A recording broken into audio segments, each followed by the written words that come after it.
Bonsoir à tous. À la une de ce journal, l'horreur sur le théâtre de la crise anglophone. Le sous-préfet des Kondo-Titi, le maire de cette municipalité et 3 autres personnes ont été tuées lors de l'explosion d'un dispositif mis en place sur la route qu'empruntaient ces différentes autorités durant une tournée socio-économique dans leur arrondissement. Cet attentat survient en cette 5e année de conflit armé dans les régions du nord-ouest et du sud-ouest. Nous ferons le point en ouverture de ce journal.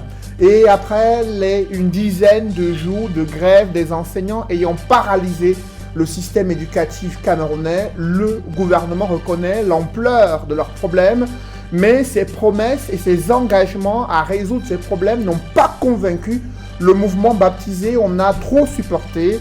L'appel du gouvernement à une reprise des cours n'a pas été suivi. La cessation d'activité pédagogique est maintenue. Vous verrez ses conséquences sur le 2e trimestre au cœur de ce journal.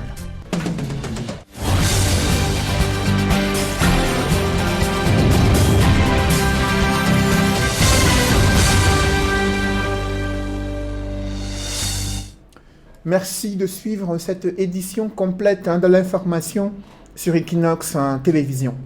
C'est une nouvelle qui rappelle la gravité de conflits armés dans le nord-ouest et le sud-ouest. Cette fois-ci, c'est un attentat qui a visé le sous-préfet des Kondo-Titi, le maire et d'autres personnes qui les accompagnaient durant une tournée socio-économique. Leur véhicule a sauté sur un engin explosif improvisé. Le bilan est lourd, près de 5 personnes décédées sur le champ. Les circonstances de ce drame sont évoquées dans ce reportage signé Xavier Foucault.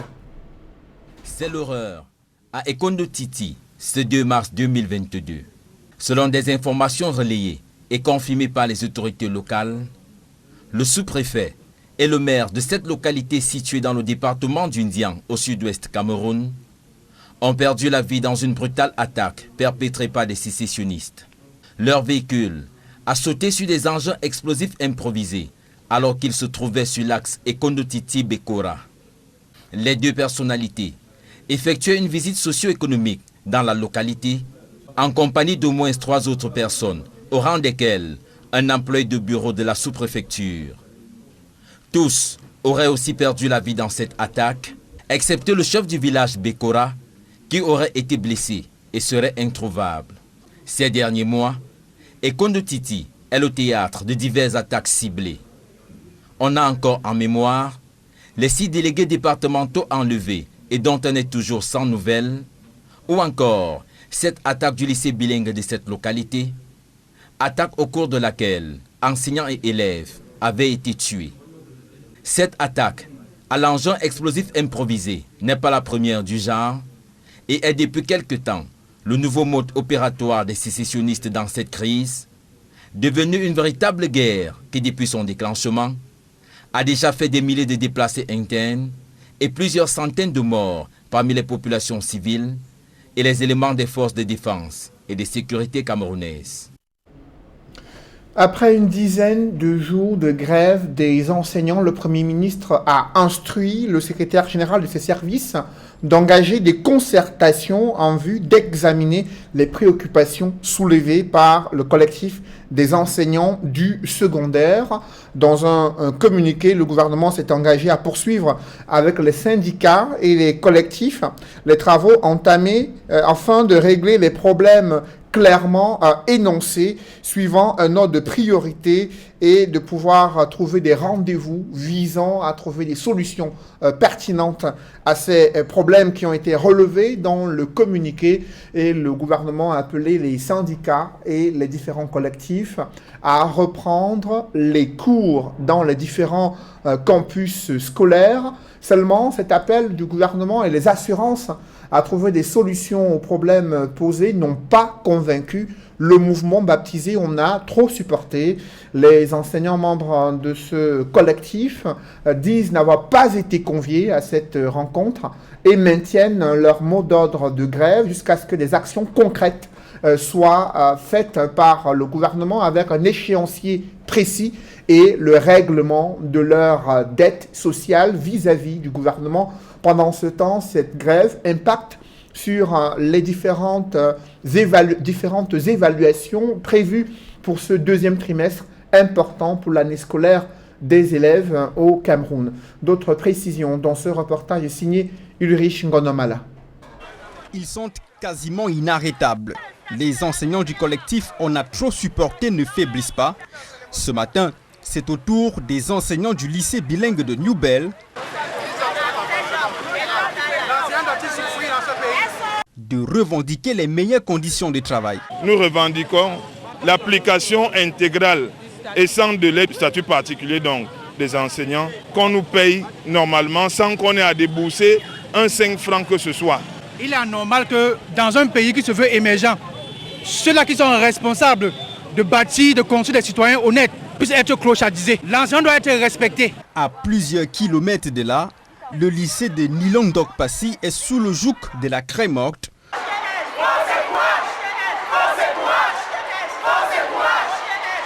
Une conséquence du mouvement d'humeur des enseignants qui boycottent les évaluations des élèves pour le compte de la 4e séquence. Vous pouvez le constater, nous avons commencé les évaluations ici lundi et aujourd'hui nous avons dit trop c'est trop parce que l'État ne veut pas nous considérer.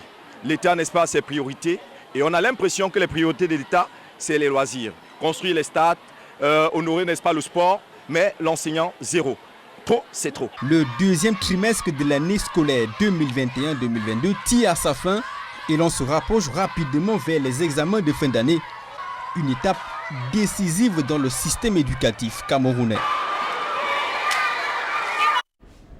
Alors que sur la carte scolaire, des centaines d'établissements clandestins pullulent dans les principales villes du pays, le ministre de l'Éducation de base déclare la guerre à ces différents établissements, une sortie qui intervient après des actes de maltraitance perpétrés sur un élève dans un établissement privé qui paraît clandestin selon les premières informations glanées auprès des autorités locales. Le professeur Laurent-Serge Itundingwa a également promis d'améliorer le cadre d'apprentissage des élèves dans plusieurs établissements scolaires primaires où des enfants et enseignants peinent à travailler dans des conditions optimales. Je vous invite à l'écouter.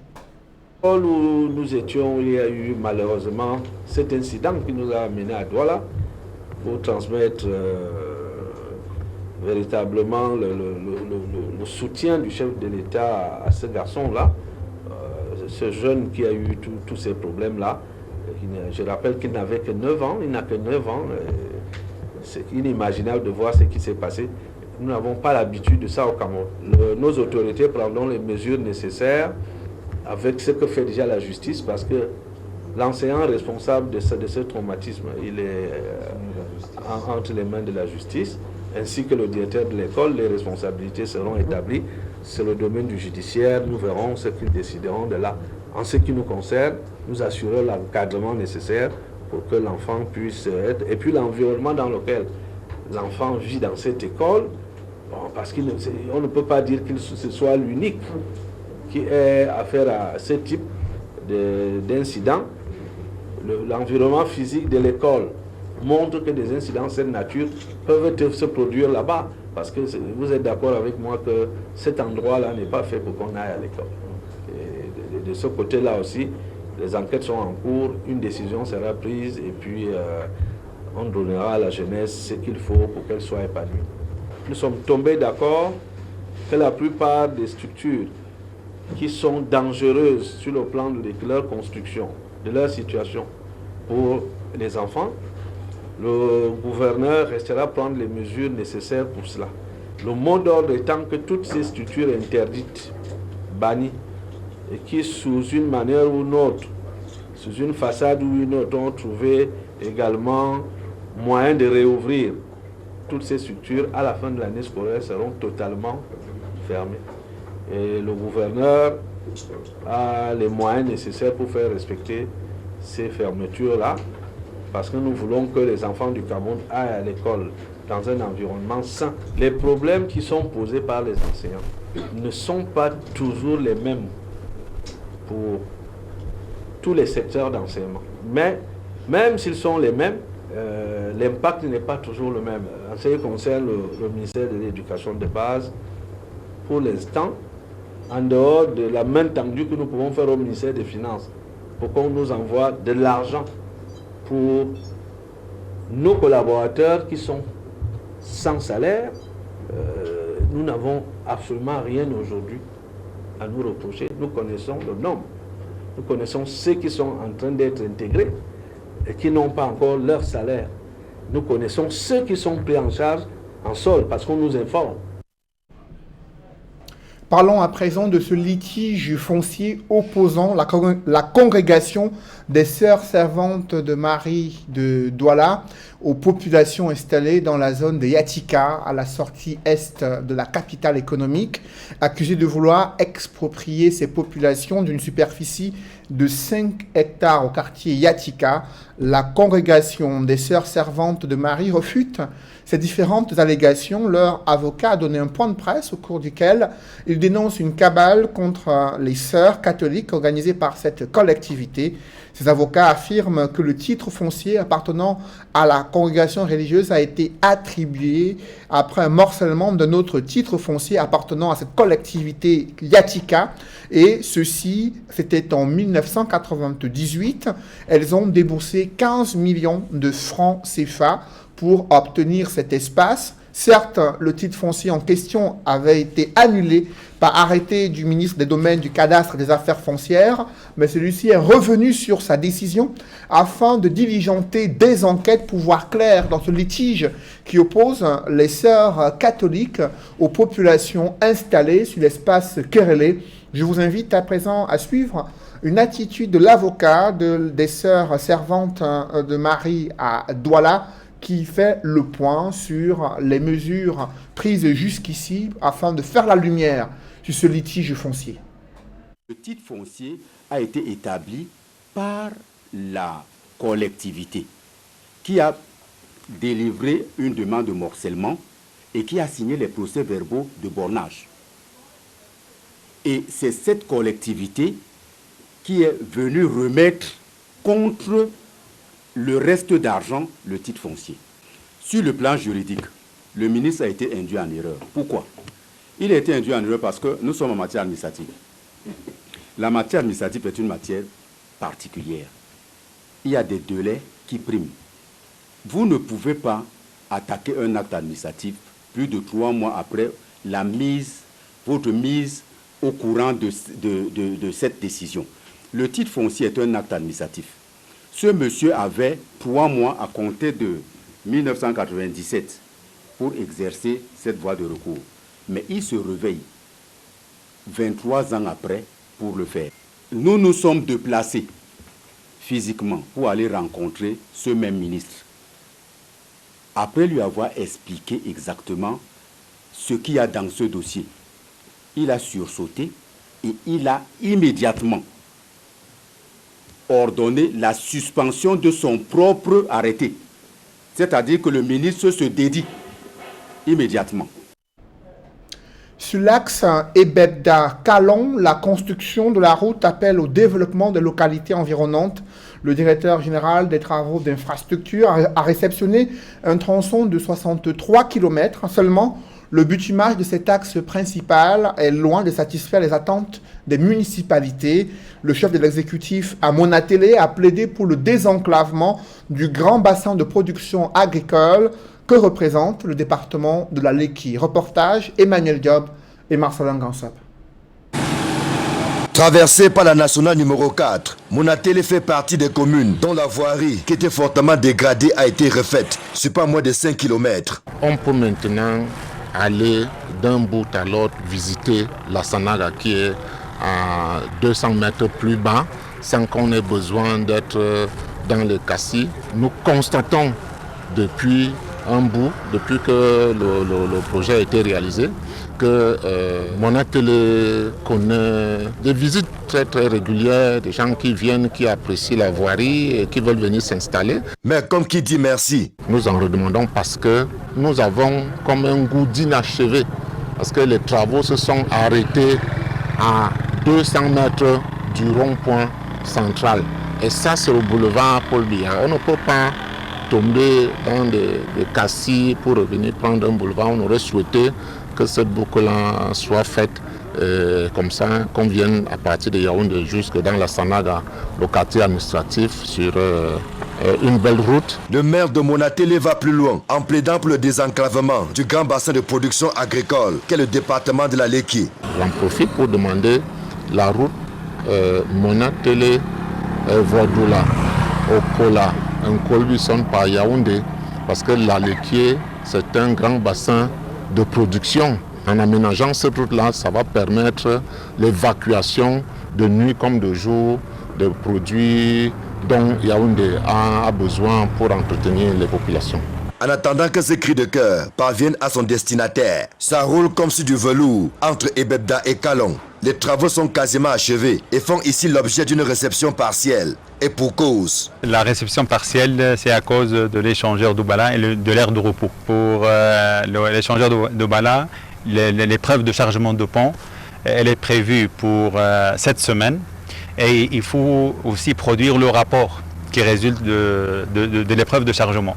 Parce qu'avec le bon résultat de ce rapport, qu'on pourra ouvrir à la circulation l'ouvrage. En dehors de la route principale, qui fait déjà le bonheur des usagers et des riverains, il n'y a que plusieurs communes situées le long de la section Ebebda-Kalon, y compris l'échangeur d'Obala, ont vu leur voirie réhabilitée. Parce que le projet est composé de 4 composantes. Il y a l'axe principal, qui est pont d'Ebebda à Kalon, 63 km à peu près. Et il y a 4 villes qui ont des voiries urbaines. Donc on a Obala 2 km, Monatélé 5 km, Bafia 5 km et Ombessa 2 km. On a l'aire de repos et l'échangeur d'Obala. La signalisation, comme vous avez parcouru avec nous le tronçon, ça reste quelques panneaux à mettre en place, mais c'est dans quelques jours. Donc ce sont les petites réserves qui sortent de cette réception partielle. Aujourd'hui, il est aisé de partir de Yaoundé pour Bafoussam sur une route toute neuve. Le spectacle désolant d'interminables nids de poules et autres crevasses relève désormais du passé.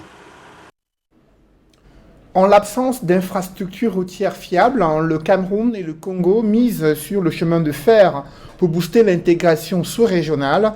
Un projet de construction d'une ligne ferroviaire Mbalam-Kribi et de concession du terminal minéralier au port autonome de Kribi est en gestation. Les contrats de partenariat y afférents ont été signés à Yaoundé. Compte rendu, Emmanuel Diop et Aek Cyril. Des signatures suivies d'échanges de parapheurs pour sceller le projet de construction d'une ligne de chemin de fer reliant Mbalam au port de Kribi d'une part et la concession du terminal minéralier au port en eau profonde de Kribi d'autre part. La mise en œuvre de ces projets, objet du contrat de partenariat et de la convention de concession, offrira l'avantage d'accélérer l'implémentation de la stratégie nationale de développement, déclassant ainsi les priorités du moyen terme sur le court terme, avec des retombées économiques, sociales, fiscales considérables. L'insuffisance d'infrastructures routières fiables pour asseoir l'intégration sous-régionale étant criarde, le Cameroun et le Congo misent sur le chemin de fer. La ligne ferroviaire annoncée partira des sites miniers d'Anvima, Badondo, Nabeba pour le port de Kribi, soit 510 km environ. Le contrat de partenariat et la convention de concession sont signés avec Ostino Resources Group Limited et Bestway Finance Limited, des partenaires financiers qui annoncent pour bientôt la sortie de terre d'une infrastructure futuriste. Un chemin de fer à double voie, doté d'un rail pour le déchargement des wagons. Un chantier de ravitaillement et d'entretien des voies au sein du terminal. Une gare de triage principale avec des installations d'exploitation et de maintenance. 510 km au sein de la République du Cameroun. Un système de contrôle et de signalisation des trains et bien entendu l'ensemble des systèmes de communication et d'accès ferroviaire habituels. Alors que l'on attend encore le développement du port de Kribi dans sa 3e phase, les pouvoirs publics présentent le projet de construction du chemin de fer Mbalam-Kribi et la concession du terminal minéralier du port en eau profonde de Kribi comme une aubaine pour l'économie camerounaise. Les deux projets dans leur ensemble vont permettre d'injecter un investissement de près de 10 milliards de dollars, soit près de 5 500 milliards de francs CFA dans les économies du Cameroun et du Congo.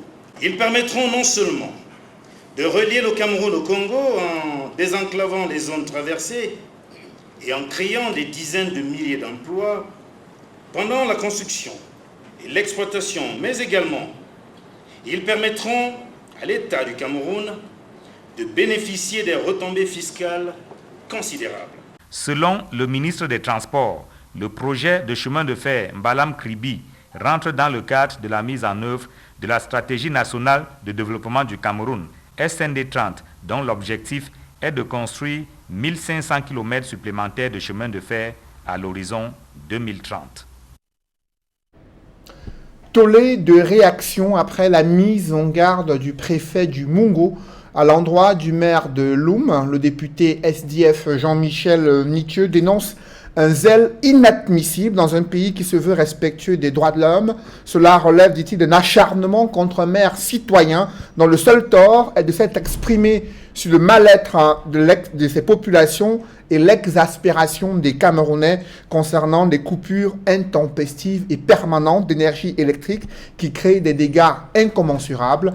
Que s'est-il passé? Quels sont les propos tenus par le maire de Loum et comment comprendre l'attitude du préfet du Mungo? Élément de réponse avec Jean-Paul Chouniat. Victime au quotidien des coupures intempestives d'énergie électrique, le maire de Loum, comme des milliers de Camerounais, ne pouvait plus contenir son mal-être, autant que celui des habitants de sa municipalité. On ne peut pas continuer à accepter ce que vous faites dans ce pays. Si ce n'est pas l'eau, c'est la lumière. On n'a pas de route, on n'a pas d'école pour nos enfants. Rien, on n'a rien. Pendant ce temps, vous buvez le pétrus, vous buvez les Dom Pérignon. Et vous croyez que les gens vont continuer à se taire comme ça? Dans un pic de colère devenu viral sur les réseaux sociaux depuis le 17 février dernier, Kouyaté Wambo Guy Mesmin énumère des tonnes de désagréments, des manques à gagner et autres conséquences incalculables dues à la paralysie des activités socio-économiques. Comment est-ce que les Camerounais vivent? Les hôpitaux fonctionnent comment? Nos enfants apprennent comment? Les petits commerces fonctionnent comment? On en a assez de cette façon de faire. Touchant le point qui fait mal, et même très très mal, les 3 000 milliards de francs CFA flambés dans une canne perdue, sans réelle retombée palpable sur le quotidien des Camerounais. Et il faut éviter de tribaliser le pays pour vous maintenir au pouvoir.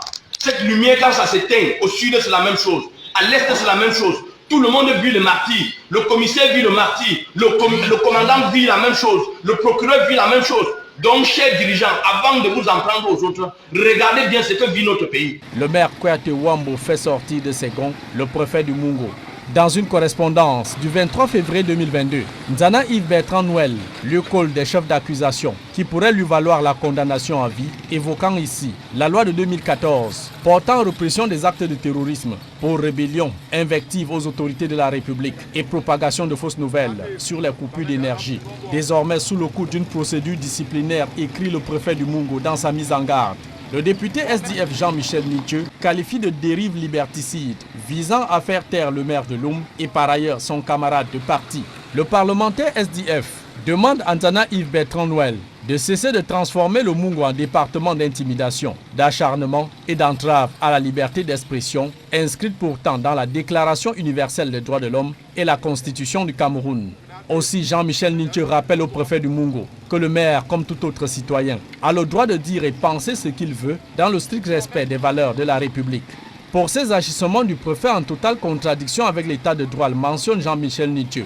Jusqu'où ira le préfet du Mungo, Nzana Yves Bertrand, dans son excès de zèle et abus d'autorité, s'interroge la nouvelle expression. Et Jean-Michel Nitieux promet une réaction avec la plus grande fermeté. C'est donc une affaire à suivre. Dans le reste de l'actualité, c'est mercredi des cendres, marquant l'entrée dans la période de carême. Pendant une quarantaine de jours, des chrétiens sont appelés à la reconversion, la réconciliation et d'autres actes de pénitence.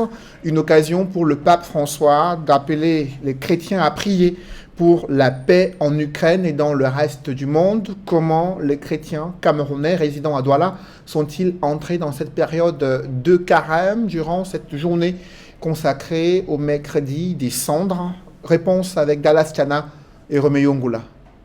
Une croix formée sur le front, avec de la cendre. Ce geste est le symbole fort du mercredi des cendres chez les chrétiens catholiques. Il rappelle avant tout à l'homme son état de fragilité, fait de poussière. Oui, effectivement, quand nous parcourons le livre de la Genèse, le Seigneur nous dit, et nous le lisons, nous sommes modélés par la terre. Et nous allons retourner poussière. Vous voyez, quand nous mourons et on nous enterre, après nous devenons poussière. Mais la vie ne s'arrête pas là. C'est pour cette raison que nous devons être au service du bien. Le mercredi des cendres marque surtout l'entrée en carême, une période de 40 jours où le chrétien est appelé à la reconversion, à un changement de paradigme. Et vous le savez, le carême, c'est 40 jours à la suite du Seigneur qui a passé 40 jours dans le désert. Et ça nous rappelle également le peuple de Dieu qui a passé 40 ans dans le désert lors de ses multiples pérégrinations. Dans ce temps, c'est un temps favorable que l'Église nous offre. Un temps de prière intense, d'aumône, de pénitence, et de pardon et de réconciliation. Pour le chrétien, chacun y va de sa perception, entre réconciliation avec des frères, des actes de charité et des moments de pénitence. Se remettre en question, prendre de nouvelles résolutions, essayer de marcher sur le chemin qu'on trouve meilleur, sur le chemin de Dieu. C'est un moment de rapprochement du chrétien avec sa divinité, avec Dieu le Père. Vous savez, la cendre permet pendant 40 jours de pouvoir nous rapprocher de l'essentiel de la vie. Ça nous permet de nous unir avec nos frères avec qui on ne s'entend pas, avec nos sœurs, et de venir en aide à nos frères nécessiteux. C'est ça la pénitence, aider ceux qui n'en ont pas. J'ai pris cette habitude depuis 1967 à prendre la cendre qui symbolise la semaine sainte et le début du carême. Et qui croise en Dieu doit entrer en jeûne pendant la période de carême. Pour cette année, le pape François a demandé aux chrétiens de jeûner pour le retour de la paix en Ukraine et dans le reste du monde, notamment dans le nord-ouest, le sud-ouest et le grand nord du Cameroun. Il faut aussi préciser que le carême s'achève avec la célébration de la fête de Pâques. Dans l'actualité internationale, les attaques se poursuivent sur les villes aux alentours de Kiev, la capitale de l'Ukraine. L'armée russe avance avec pour objectif de s'emparer des villes stratégiques de ce pays. Le président américain Joe Biden a dénoncé une dérive dictatoriale de Vladimir Poutine. L'Union européenne a encore renforcé les sanctions contre ce pays. On fait le point sur la situation qui prévaut en Ukraine avec Donald Brice-Kamgan. L'une des principales attaques des forces de défense russes ces dernières 48 heures a visé la télévision publique ukrainienne. Pendant quelques heures, ces programmes ont été interrompus avant de reprendre. Bilan 5 morts et des blessés. La Russie a annoncé ce mercredi avoir pris le contrôle de la ville de Kharkov, une avancée par ailleurs vers les villes stratégiques de Mariupol et Melitopol au sud de l'Ukraine, 2 villes proches de la Crimée, déjà annexées par Moscou en 2014. Dans la ville de Kharkiv, une entreprise de munitions a explosé sous les bombardements de la Russie, occasionnant par ailleurs plusieurs blessés. C'est dans ces entrefaites que Joe Biden a qualifié Vladimir Poutine de dictateur isolé. Le président américain s'exprimait depuis la Maison-Blanche à l'occasion de son traditionnel discours sur l'état de l'Union. Au chapitre des sanctions, les pays européens ont suspendu les vols en provenance de la Russie sur leur espace aérien, durcissant ainsi les mesures d'isolement économique et politique déjà prises. L'Union africaine, pour sa part, s'indigne des attitudes racistes dont seraient victimes les Africains fuyant le conflit en Ukraine. L'organisation panafricaine dénonce des actes posés en violation du droit international en période de conflit. Publie reportage dans ce journal, Orange Cameroun salue la qualification